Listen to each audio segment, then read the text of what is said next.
Welcome back to another UFC fight prediction video. In this video, I'll be predicting the prelim fights for UFC on ESPN Plus, Edgar versus the Korean Zombie.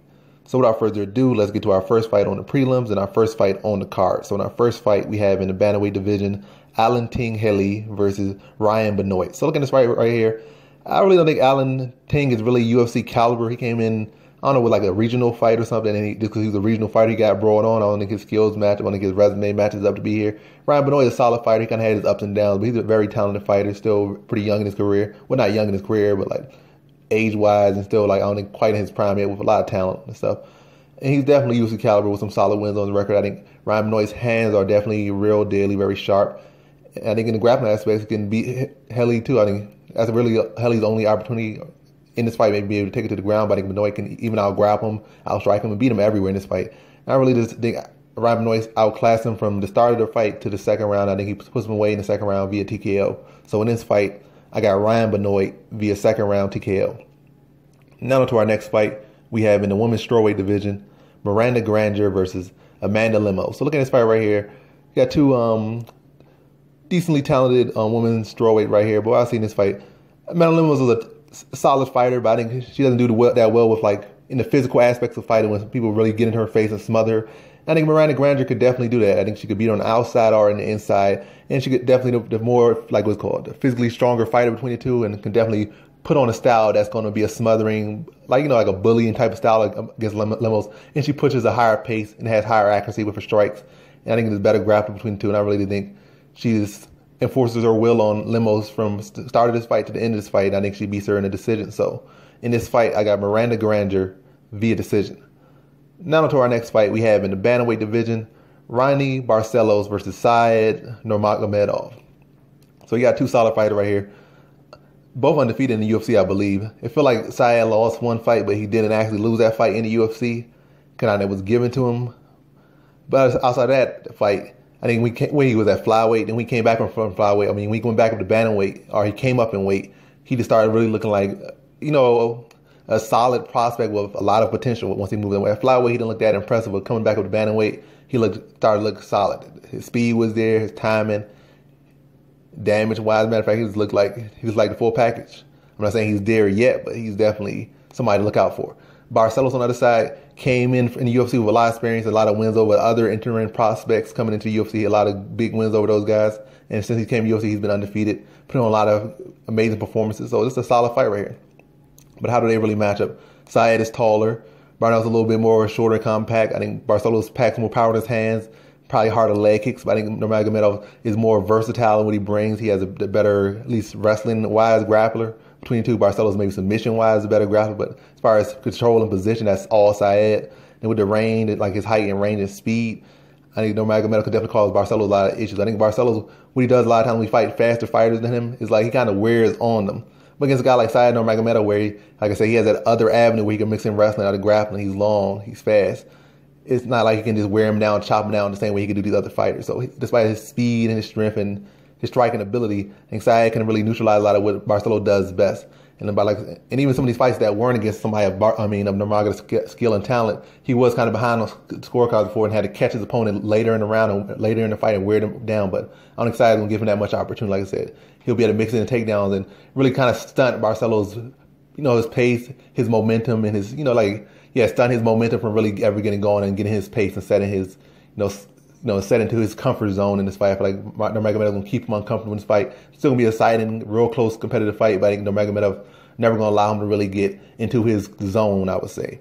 So, but I think like his height, his range, his speed, and the ability to mix in that wrestling and control whether the fight goes to the ground or not, that gives me the reason to lean to Nurmagomedov in this one. So in this one, I got Syed Nurmagomedov via decision.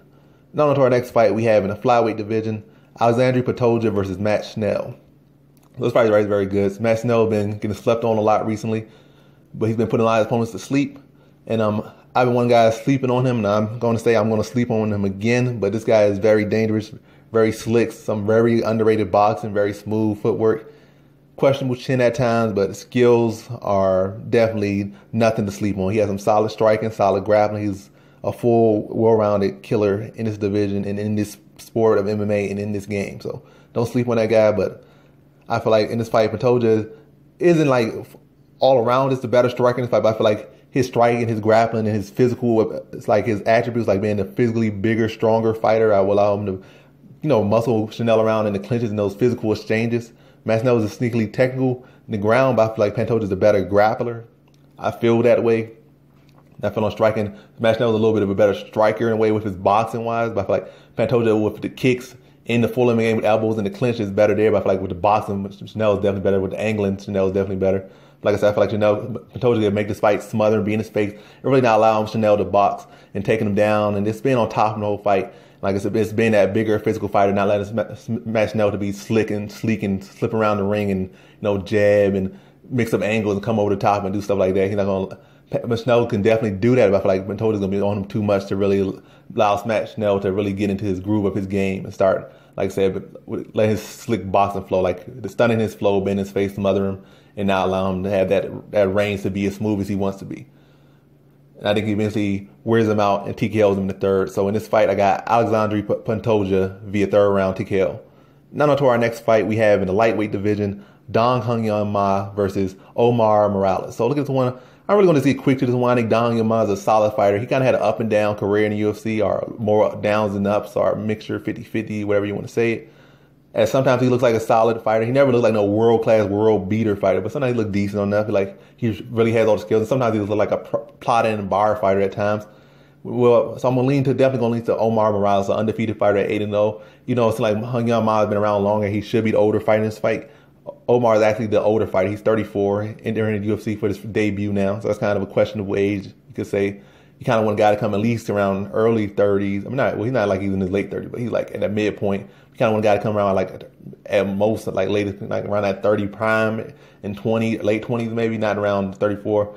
But that don't really matter. I think he's been 8-0, still in good shape, still fresh and still undefeated. And I think he brings a good, well-rounded skill set. Good striking, pretty solid grappling.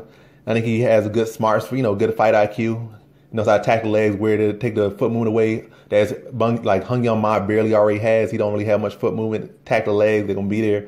I think he eventually wears the legs out, and when Hyun Ma can't really move, I think he just starts to put the power up top, and I think he puts Hyun Ma out late in the third. So in this fight, I got Omar Morales via third round TKO.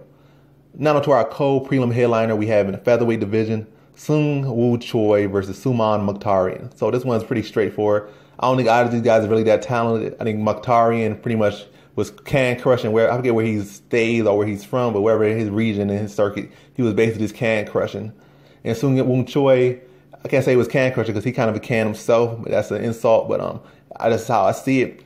But yeah, this is not a guy I don't really see the most talent in or potential, but like anybody can prove me wrong any day now, but this is how I see it. But I see a guy that has a history of getting taken down and controlled on the ground versus a guy in Suman Mohktarian who really, that's where his one skill, like where he thrives at. He doesn't really have the best striking in Suman Mohktarian, but if he can get you to the ground, he has some solid jiu-jitsu. And going against a guy that doesn't have the best takedown defense, well, taking down with I think I look at his takedowns, he got taken down like 3 times, 4 times, and pretty much taken down way too many times. That's all I'm saying. And I feel like Suman Mohktarian is going to take him down and submit him. That's about it. I think it's probably going to happen in the first round. So in this fight, I got Suman Mohktarian via first round submission. Now to our prelim headliner we have in the heavyweight division, Gane versus Tanner Boser. So this fight, I think the odds are like crazy. Like they got Gane is a plus, like a negative minus 750 favorite or minus 450 favorite versus Tanner Boser, who's a what's it called, plus 750 underdog. So some crazy stuff right there. I don't think Tanner Boser is that big of an underdog. I feel like Gane is probably better in every area than Boser. Like his grappling's been looking solid. His striking is probably better, like his range control and power. The only thing I say Tanner Boser is better is that he at least sticks to his technique more than Gane. I think at times, with these athletic fighters, they start to, just get sloppy because they're so talented and so athletic and they're so big and this and that.